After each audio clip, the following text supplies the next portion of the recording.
Hello everyone, আসসালামু আলাইকুম। সকলকে all job news and education চ্যানেলে স্বাগত জানাই। চলে আসলাম নতুন একটি ভিডিও নিয়ে।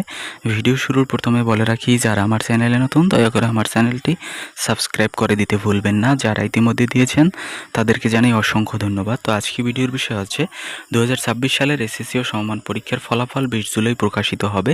আজকে কিন্তু শিক্ষামন্ত্রী এই আপডেটটি দিয়েছে আপনাদেরকে। তো চলুন বিস্তারিত জেনে আসা যাক। এখানে বলা হয়েছে 2026 সালের মাধ্যমিক স্কুল সার্টিফিকেট, এসএসসি ও সমমান পরীক্ষার ফলাফল আগামী 20 জুলাই প্রকাশ করা হবে। এ বিষয়ে সংশ্লিষ্টদের যথাযথ নির্দেশনা প্রদান করা হয়েছে বলে জানিয়েছেন শিক্ষামন্ত্রী। সোমবার 8 জুন সচিবালয়ে এক সংবাদ সম্মেলনে শিক্ষামন্ত্রী এই তথ্য নিশ্চিত করেছেন। চলতি বছরের এসএসসি ও সমমান পরীক্ষা 21 এপ্রিল 2026 তারিখ শুরু হয় এবং 20 মে পর্যন্ত লিখিত পরীক্ষা অনুষ্ঠিত হয়। বর্তমানে সারা দেশে ব্যবহারিক পরীক্ষা চলমান রয়েছে।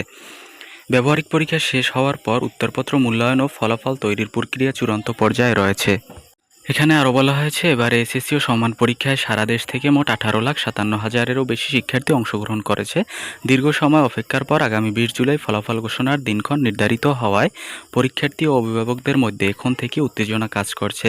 নির্ধারিত দিনে আনুষ্ঠানিকভাবে ফলাফল প্রকাশ করা হবে। তো আপনাদের ফলাফল কিন্তু 20 জুলাইয়ের মধ্যেই বা 20 জুলাই তারিখেই কিন্তু প্রকাশিত হবে। এ বিষয়ে কিন্তু আজকে শিক্ষামন্ত্রী সচিবালয় সংবাদ সম্মেলনে এ তথ্য নিশ্চিত করেছে। তো আপনারা সকলে আশা করি ফলাফল ভালো হবে ইনশাল্লাহ। তো এই ছিল আজকের ভিডিও। দেখা হবে পরবর্তী কোনো ভিডিওতে। সঙ্গে থাকুন আমার চ্যানেলের। ধন্যবাদ সকলকে। আল্লাহ হাফেজ।